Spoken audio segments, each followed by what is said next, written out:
You ask Tiger to solve. This deals with linear equations with one unknown. The final result is q equals 81. Let's solve it step by step. Move the negative sign from the denominator to the numerator. Isolate the q. Multiply both sides by 9. Group like terms.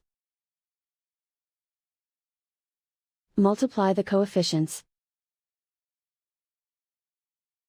Simplify the arithmetic.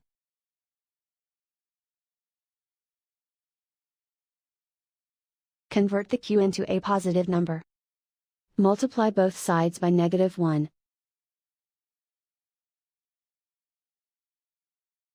Remove the ones.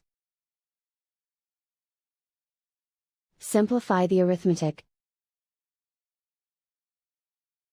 And so the final result is q equals 81.